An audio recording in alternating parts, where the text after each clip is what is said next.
빌립보 사람들아, 너희도 알거니와 복음의 시초에 내가 마게도냐를 떠날 때에 주고받는 내 일에 참여한 교회가 너희 외에 아무도 없었느니라. 데살로니가에 있을 때에도 너희가 한 번뿐 아니라 두 번이나 나의 쓸 것을 보내었도다. 내가 선물을 구함이 아니요 오직 너희에게 유익하도록 풍성한 열매를 구함이라. 내게는 모든 것이 있고 또 풍부한지라. 에바브로디도 편에 너희가 준 것을 받았으므로 내가 풍족하니 이는 받으실 만한 향기로운 제물이요 하나님을 기쁘시게 한 것이라. 나의 하나님이 그리스도 예수 안에서 영광 가운데 그 풍성한 대로 너희 모든 쓸 것을 채우시리라. 하나님 곧 우리 아버지께 세세무궁하도록 영광을 돌릴지어다. 아멘. 향기로운 제물이라고 제목을 정했습니다. 헌금에 관한 설교를 하는 게 우리 선배 목사님들 말씀에 의하면 참 쉽지 않다, 제일 힘든 설교인 것 같다, 이렇게 얘기들을 하세요. 그런데 오늘 단호하게 미적거리지 않고 말씀을 드립니다. 우리들이 가진 물질은 우리 것이 아닙니다. 결론부터 말씀을 드리고 우리가 말씀을 풀어가려고 합니다. 우리가 가진 물건은 그럼 우리 것이 아니고 누구의 것이냐? 하나님께서 우리에게 맡겨서 잠시 동안 관리하도록 하신 거예요. 그래서 우리는 이런 표현을 씁니다. 나는 하나님의 청지기다. 우리는 하나님의 청지기의 사명을 가지고 있습니다. 청지기는 주인이 맡긴 물질을 잘 사용해서 주인의 영광이 드러나도록 해야 되는 것이 청지기의 사명이에요. 맡은 물질을 잘 지키고 잘 사용할 의무가, 책임이, 사명이 청지기에게 있는 겁니다.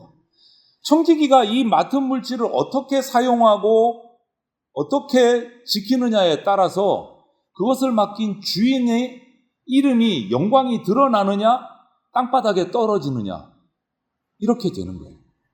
여러분, 우리가 이 땅에서 살아갈 때 성도로서 해야 할 수많은 사명이 있는데 가장 중요한 사명이, 가장 기쁘게 수행해야 될 사명이 바로 이거예요. 하나님께 드리는 거. 하나님의 것이라고 고백하는 거. 우리의 몸도 마음도 물질도 전부 주님의 것입니다. 나는 주님께 위임받은 청지기입니다. 이 고백이 정말 중요한 거예요. 이것이 고백되고 인정될 때 우리가 살아가는 인생이, 성도로서의 삶이 올바르게 살아갈 수 있게 됩니다. 우리가 교회 생활하면서 하는 헌금들이 있습니다. 그런데 이 헌금들을 어떤 분은 이렇게만 생각하시는 분들이 계세요. 내가 헌금하면 교회 운영하는 데 쓰고 경영하는 데 쓰고 목사님 사례비 드리고 기타 등등. 맞습니다. 겉으로 보이는 모습은. 그런데 헌금의 영적인 진짜 의미는 그게 아니에요. 구원받은 백성이 하나님께 받은 은혜에 감사해서, 감격해서 드리는 예물이 헌금이에요. 이것을 오늘 빌립보서에서는 뭐라고 표현합니까? 향기로운 제물이라고 표현합니다. 하나님을 기쁘시게 하는 제물을 향기로운 제물이다라고 말합니다. 그래서 오늘 이 헌금이라고 우리가 일반적으로 얘기하는 하나님 앞에 드리는 이 헌물, 향기로운 제물에 어떤 의미가 있는지 우리가 한번 살펴보려고 합니다. 먼저 첫 번째 향기로운 제물, 헌금의 은혜예요. 은혜. 헌금은 국가나 지방자치단체에서 징수하는 세금 같은 의미가 없습니다. 그런 거 아닙니다. 헌금은 하나님의 은혜예요. 헌금 자체가. 고린도후서 8장에 보면 하나님의 백성이 하나님의 은혜에 감사해서 드리는 향기로운 제물이다, 이렇게 표현해요. 헌금은. 그러면 여러분 한번 이 말씀을, 이 고린도후서 말씀을 잘 한번 생각해 보십시오. 하나님의 백성이 하나님의 은혜에 감사해서 드리는 향기로운 제물이다. 이 말을 한번 뒤집어서 생각해 보면 은혜 받지 않으면 기쁜 마음으로 하나님 앞에 봉헌할 수 없다가 되는 거예요. 거꾸로 뒤집어서 생각해 보면. 은혜를 받아서 감사해서 드리는 향기로운 제물이 헌금인데 은혜 받지 못하면 기쁜 마음으로 하나님 앞에 드릴 수가 없게 되는 거예요.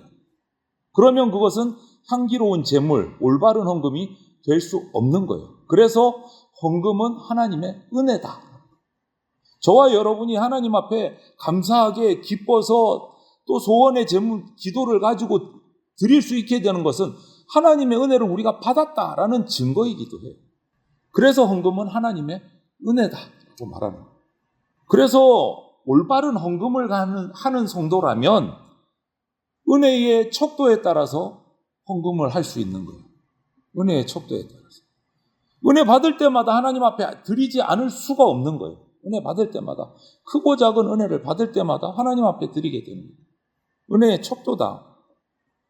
그렇게 은혜를 받은 것을 감사해서 빠뜨리지 않고 하나님 앞에 드리고 헌신하고 헌금하다 보면 그 열매는 더 풍성해진다. 또 헌금을 통해서 교회를 섬기는 축복을 또 우리가 누리게 됩니다. 이 땅에 천국에 올라가기 전까지 이 땅의 지상교회에서 우리 성도들 저와 여러분이 드리는 헌금을 통해서 여러 주님의 사역들을 효과적으로 감당하는 데 이 헌금이 사용이 됩니다. 복음이 전파되는 데 사용되고 또 교회 성도들이 모이는 집회를 위해서 사용되고 여러 가지 방면에 사용돼요. 또 이 헌금을 통해서 우리가 주님의 복음이 땅끝까지 전파되는데 사용하고 동참하기도 돼요. 예를 들어서 우리 한국교회가 또 우리 대전장로교회가 선교사를 돕고 있어요. 파송하기도 하고 파송된 선교사를 후원하기도 하고 하잖아요. 우리 교회도 숫자는 작지만 2분의 선교사 가정과 북한 선교연구원, 선교단체를 우리가 매달 후원하고 있습니다. 올해도 한 곳을 우리가 늘려가려고 해요. 이렇게 선교사업에 동참하는 방법이에요. 기도로 동참하기도 하고 우리 헌금을 통해서 그 선교사업에 동참을 합니다. 우리 육신의 몸은 비록 지금 한국의 대전 땅에 있지만 우리가 헌금한 물질이 선교사를 통해서 선교단체를 통해서 북한 땅에, 독일 땅에, 태국 땅에서 지금 복음을 전파하는 데 사용되고 있는 거예요. 이처럼 헌금은 하나님의 축복, 하나님의 은혜가 아니면 불가능한 거예요. 은혜 받은 성도는 하나님의 은혜에 보답하는 방편으로 내게 주어진 물질을 아낌없이 드리게 되는 거예요. 우리가 드리는 크고 작은 물질들이 하나님의 귀한 복음 사업을 위해서 사용이 되면 하나님께서는 그 사용된 물질 위에 축복을 주시고 영원한 은혜로 충만케 하십니다. 그럼 그 은혜가 우리에게까지 돌아오는 겁니다. 우리가 가진 최고의 것을 하나님께 바칠 수 있도록 정말 아름다운 습관을 우리가 가져야 돼요. 아름다운 습관. 그래서 헌금은 은혜예요. 또 한 가지 헌금은 어떻게 드려야 될까 우리가 잘 알고 드려야 됩니다. 방법을 잘 알아야 돼요. 예수 그리스도를 믿는 성도라면 뭐 크든 적든 헌금을 합니다. 감사해서 감격해서 어떨 때는 또 소원을 가지고 기도 제목을 가지고 드릴 때도 있고 그런데 이런 헌금 가운데 안타깝게도 주변의 체면 때문에 보는 눈 때문에 하는 수 없이 하는 잘못된 헌금도 있다. 안타까운 것은 여러분 헌금을 하는데 인색하거나 억지로 하면 그것은 축복의 방법이 되지 못합니다. 아무리 많이 헌금을 해도 축복이 안 돼요. 억지로 하면, 인색하게 하면. 그러면 어떻게 헌금을 해야 될까? 헌금하는 첫 번째 태도는 감사한 마음으로 해야 됩니다. 감사한 마음. 첫 번째로. 이 세상의 물질을 나에게 맡겨주셔서 나에게 관리하라고 하신 그 하나님, 내가 그 하나님의 청지기가 되었다라는 그 사명, 하나님께서 나를 믿고 내게 맡겨주신 물질이 있구나. 그것이 감사해서 헌금해야 되는 거예요. 하나님은 억지로 하는 헌금 절대 기뻐하지 않으십니다. 복음서에서도 그 예시가 나와 있지 않습니까? 예수님께서는 하루는 예루살렘 성전에서 헌금하는 사람들의 모습을 제자들하고 보고 계셨어요. 잘 아는 말씀이죠. 부자들은 많이 가진 것 중에 주머니를 한 줌 넣어가지고 쩔그렁쩔그렁 하면서 헌금을 드려요. 그런데 뒤에 한 과부가 와서 정말 초라한 행색을 가지고 그날 일한 수입 모두 두랩돈 가장 작은 것을 정말 조용히 드리고 갑니다. 그 모습을 보신 예수님의 결과는 어떻게 됩니까? 부자의 많은 헌금보다 과부의 그 적은 헌금을 칭찬하시고 축복하셨어요. 기억하고 계시죠? 왜 그럴까요?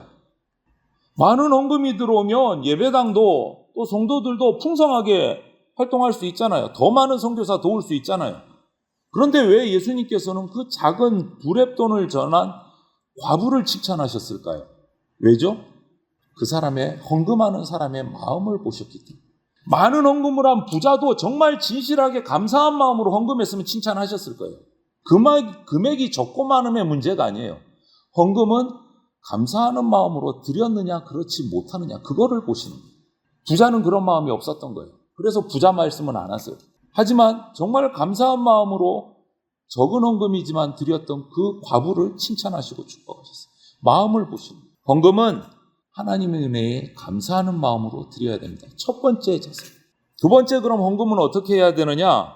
11조와 헌물을 드려야 합니다. 여러분, 성도의 헌금의 기준은 성경을 보면 11조입니다. 이것은 우리의 그리스도인으로서의 헌금의 최저 기준이 뭐냐? 11조예요. 11조. 믿음 좋은 사람이 드리는 게 11조가 아니고 헌금의 최저 기준, 기본으로 해야 되는 것이 11조다라고 성경은 말하고 있어요. 정 목사가 말하는 거 아니에요. 성경이 그렇게 말하고 있어요. 헌금의 최저 기준, 기본 11조. 적어도 11조를 하나님께 바르게 드려야 돼요. 그리고 거기에 더해서 절기나 행사 때 하나님 앞에 헌물을 드리고 여러 가지 목적 헌금을 드리라고 성경은 우리에게 교훈하고 계십니다. 그것이 성경이 말하는 헌금의 방법이에요. 그런데 조금 전에도 말씀드렸지만 한국교회의 많은 성도들의 헌금의 이 생각들이 완전히 180도 거꾸로 뒤집혀 있는 것 같아요. 11조는 믿음 좋은 사람이 드리는 거야. 인색하고 무관심할 때가 많아. 이거는 잘못 성경을 공부한 겁니다. 하나님이 말씀해 주신 헌금을 잘못 알고 있는 겁니다. 11조는 기본이기 때문에 올바로 실행해야 합니다. 여러분, 이게 비유가 될지는 모르겠지만 이런 얘기를 한번 드립니다. 공산주의자들이요, 북한의 저 위에 중공이나 이런데 일반적으로 정확하지는 않지만 여러 단체에서, 선교단체에서 거기서 공산주의 땅에서 선교를 하면서 이렇게 조사한 바에 의하면 자기 국민들의 소득의 38%에서 40%를 공산당에 바치게 한답니다. 어마어마한 거죠. 어마어마한 거죠. 3분의 1이 넘는 금액을 공산당에 바쳐야 돼요. 그것을 가지고 뭐 합니까? 이 공산당은 공산화하는 데 사용하고 하나님을 부정하고 기독교를 핍박하는 데 사용하고 있어요. 그 물질을 가지고. 그리고 이단 사이비에서는 자기네 이단 사이비 종파를 선전하고 바른 것처럼 광고하기 위해서 자신을 따르는 그 사람들, 신도들의 거의 모든 재산을 다 그냥 바치도록 만들어요. 그렇지 않습니까, 여러분? 잘 알고 계시잖아요. 집 팔고 땅 팔아서 드리는 거. 이것을 본받자는 게 아닙니다. 이들의 이 모습은, 이 헌금은 100% 분명히 잘못된 헌금이에요. 이것을 아셔야 돼요. 그들은 그냥 두려움에 사로잡혀서 억지로 드리는 거예요. 드리지 않으면 큰 손해가 올 것 같이 완전히 세뇌가 돼가지고 공포에 사로잡혀서 드리는 거예요. 그 또는 자기의 이득을 바라면서 자기 욕심을 채우기 위해서 드리는 것도 있어요. 이것은 잘못된 헌금입니다. 헌금의 잘못된 방법이에요. 그러면 그리스도인인 저와 여러분은 어떻게 드려야 합니까? 죄로 인해 죽을 수밖에 없던 우리를 그냥 버려두지 않고 포기하지 않으시고 독생자 예수 그리스도를 우리 대신 십자가에 다시고 죽게 하셔서 우리를 죽음에서 영원한 생명의 길로 옮겨주신 그 은혜를 기억하고 감사해서 청지기로서 드리는 거예요. 청지기로서 드리는 거예요. 감사함으로 드리는 거예요. 내게 주신 것이 다 하나님 것인데 그 중에 11조를 드리는 것은 몇 차례 얘기하지만 이거는 기억하라고 또 얘기합니다. 11조는 내게 주신 것의 10분의 1이 하나님 겁니다 하고 드리는 게 아닙니다, 여러분. 우리 수입의 11조를 하나님께 드리는 영적인 의미는 내게 주신 모든 것이 다 하나님 겁니다 라고 생각하면서 드리는 것이 11조예요. 10분의 1 드리고 나머지는 다 내 마음대로 써도 돼. 이게 아닙니다. 11조의 의미를 정확하게 하셔야 됩니다. 나는 청지기일 뿐이고 내게 주어진 모든 것이 하나님이 주신 것입니다 라고 고백하면서 드리는 것이 10분의 1이에요. 이렇게 올바른 헌금을 올바른 마음으로 바르게 했을 때 하나님께서 축복하십니다. 하나님께 드리는 헌금은 향기로운 제물이 되어야 우리에게 축복의 발판이 돼요. 억지로, 인색함으로, 두려워서 드리는 헌금은 부자처럼 아무리 많이 드려도 칭찬받거나 축복받지 못합니다.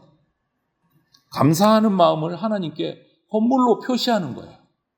내 마음을, 보이지 않는 내 마음을 하나님 앞에 표시하는 것이 헌물이고 헌금이에요. 그때 하나님이 더 큰 축복을 주신다. 그 축복의 첫 번째가 믿음의 축복을 주세요. 신앙의 놀라운 체험을 하게 됩니다. 하나님을 영화롭게 하는 자리에 오르게 돼요. 여러분, 믿음 없이는 하나님을 영화롭게 할 수 없느니라 이렇게 말씀하셨잖아요. 이 세상에서 가장 큰 축복은 믿음의 축복이에요. 내가 믿음으로 하나님을 영화롭게 할 수 있기 때문에 청지기의 사명이죠. 그냥 물질뿐만 아니고 내 생명마저도 하나님께 드릴 정도의 신앙 자세를 가지도록 우리가 그 은혜를 받아야 돼요. 그리고 올바른 헌금을 할 때 더 채워주시는 물질의 축복을 받게 돼요. 하나님께 감사의 예물을 바치면 창고에 쌓을 곳이 없도록 채워주신다라고 말라기 선지자는 예언을 했습니다. 나는 왜 이렇게 힘들지? 올바르게 헌금을 하지 못했을 확률이 엄청 높아요. 하나님께 향기로운 제물을 드리면 더 큰 축복으로 하나님이 채워주십니다. 우리의 일상생활을 풍요롭게 하고 날마다 사용할 것을 하나님이 채워주십니다. 약속하셨어요. 우리 생활이 하나님의 손에 붙잡혀서 날마다 하나님을 영화롭게 하는 그런 힘을 우리에게 부어주신다. 우리 생활이 하나님 손에 사로잡히면 힘을 얻게 돼요. 영육간의 힘을 얻게 돼요. 이런 축복이 어디서 오느냐? 올바른 헌금 생활에서 오는 하나님의 축복이다. 더 감사가 넘치게 돼요. 더 감사가. 더 풍성한 것으로 채워져요. 그럼 더 아름다운 헌금을 더 드릴 수 있게 돼요. 아름다운 순환이 되는 거예요. 아름다운 순환이. 억지로 간신히 드려서 축복을 받지 못해서 점점점 쪼그라드는 생활을 할 것이냐, 감사함으로 은혜에 감사해서 아낌없이 드려서 더 채워주시는 것을 가지고 더 아름다운 풍성한 드림의 삶을 살 것이냐. 여러분, 헌금은 축복의 통로입니다. 축복의 비결이에요. 그냥 헌금 말고, 많은 헌금 말고, 억지로 하는 헌금 말고 올바른 헌금이요. 향기로운 제물이 축복의 통로입니다. 감사한 마음으로 아낌없는 헌금을 하나님께 드림으로 하나님의 더 큰 축복을 누리시기를 바랍니다. 이것은 우리에게 주어진 가장 큰 축복의 비결이에요. 가장 빠른 축복받는 지름길이에요. 올바른 헌금. 이렇게 향기로운 제물을 하나님께 드림으로 축복받는 우리 생활이 날마다 새로워질 수 있도록 기도하셔야 돼요. 기도해야 올바른 헌금할 수 있습니다. 내 마음을 정말 감사하는 마음으로 헌금할 수 있게 해주십시오. 기도하셔야 돼요. 날마다 은혜 받은 것들을 떠올릴 수 있도록 기도하셔야 됩니다. 은혜 아니면 드릴 수 없는 헌금을 감사한 마음으로 드리면서 이것을 통해서 우리 영혼이, 우리 육신이 함께 축복받는 그러한 믿음의 생활을 저와 여러분들이 하셔야 돼요. 그렇게 합시다. 이 믿음을 통해서 더 큰 축복, 하나님께서 채울 것이 없도록 부어주시는 그러한 축복을 누리는 저와 여러분들이 다 되시기를 주님의 이름으로 축원을 드립니다. 아멘.